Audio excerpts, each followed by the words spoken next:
It's Friday afternoon again, and it's been cold and windy and grey here until just now. Look, especially for me and for you, Friday afternoon, the sun came out.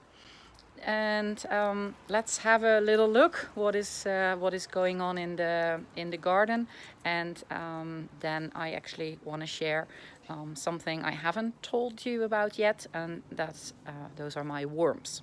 So first we do a little round through the garden, see what's happening. Last week I did show you my peppers, and actually look how amazingly they got colored in such a short time. It's quite amazing.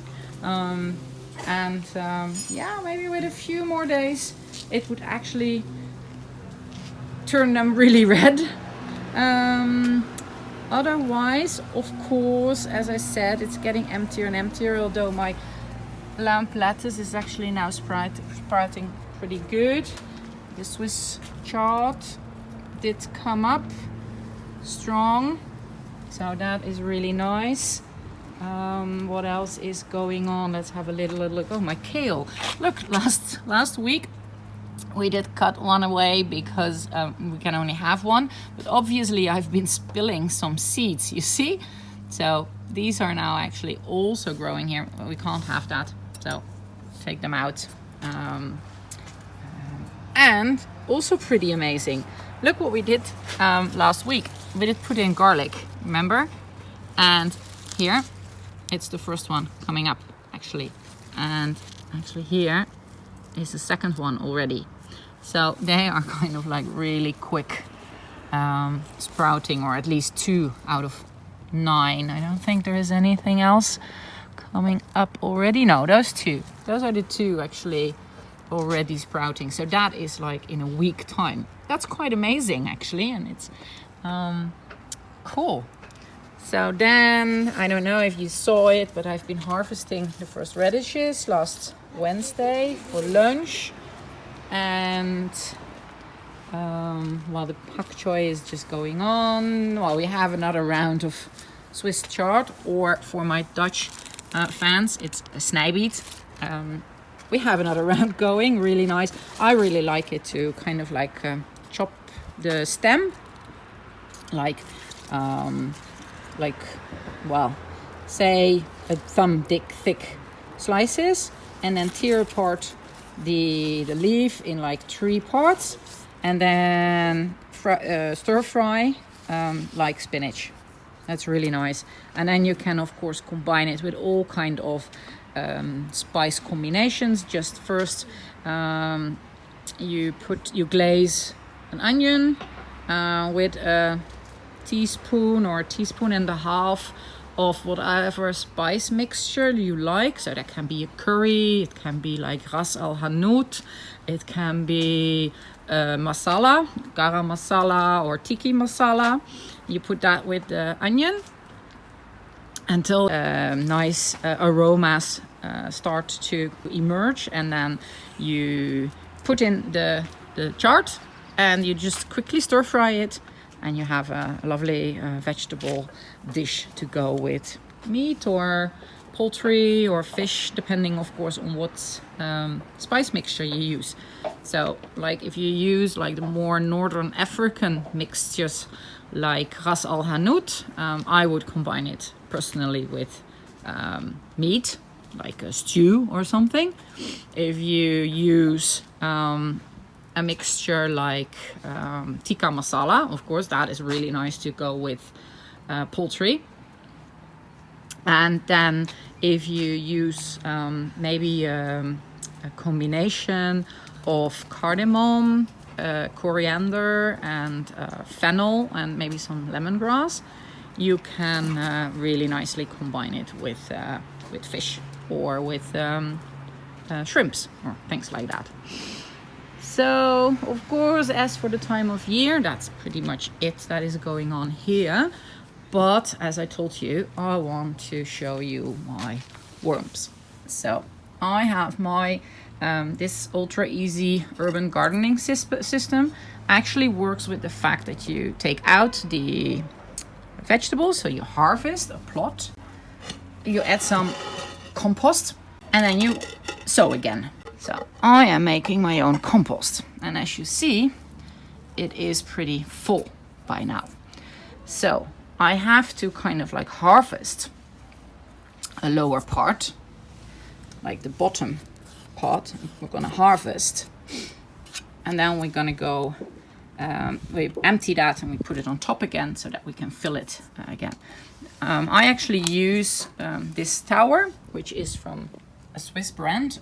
It's called Warm Up, but I know they have these worm towers in multiple countries, of course under multiple brands. So whatever country you are, just have a quick look on the internet to look for worm composting or composting at home or things like that. You should be able to find it.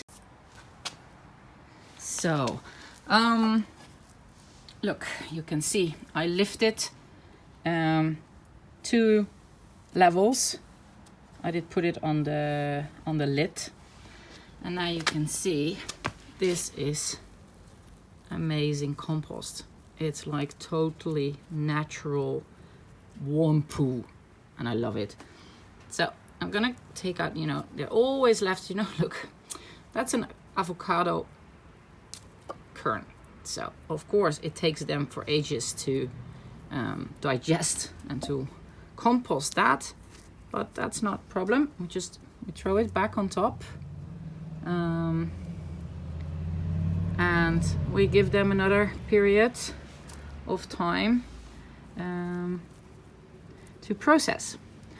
And then this is just, it's just amazing, and it's so valuable for your vegetable garden, and it's a really nice way to kind of like produce your own compost. So even that you don't have to buy anymore in the shop. You just process, you compost all your own vegetable leftovers and, you know, the peel of things. And there are actually worms sneaked out, so you go back there. Although of course it's not a problem at all to have some worms in your vegetable garden as well. It's actually really good to, because they with their little holes that they make in the ground, they keep it really airy. As you can see, you know, it's really loose, which means that your plants can actually grow really well, because they don't have to work too hard to get their roots into the soil. It's, you know, it's like easy going for them. They can go in easily, and that means that they have more energy left to actually produce beautiful plants. So that is like a nice layer of compost. So we take that off. So we put, I can't do it with one hand, and I'm holding my camera as well. We put this too back up there. We have, and then we empty this one, and that one emptied goes on top of this one. And then we keep, and we have room again to add fresh vegetables. And as you see, there's some cardboard in here. You know, your worms also need fibers. So you can, if you don't have enough like little stems or roots or other woody kind of material from your garden, you kind of like, you take an egg box, you know, like a card box for eggs, you soak it in water and you cut it up and you feed them. So yeah, so that's a little side thing, or actually it's another part of having a vegetable garden. I do the composting like this because, as you know, I'm on a terrace, so I don't really have a space where I can put like a big compost area, which you could do, of course, when you have a nice garden, but on a terrace that's not so practical. And this is nice, it's small and compact, but as you see, it does provide you with enough compost for this easy urban gardening system, because if you harvest a plot, you roughly add like 2, maybe 3 hands of this, I think 2 to a plot, and then you mix it in, and then it's ready to go for another round.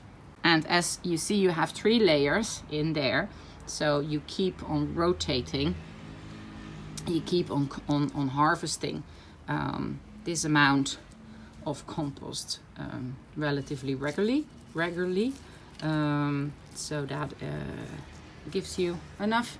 So that was pretty much it for now.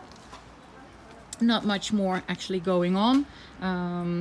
Belongs to the time of year, but I hope I nevertheless enjoyed you with my little insight in my worm hobby. And I wish you all a really, really nice weekend. Bye bye.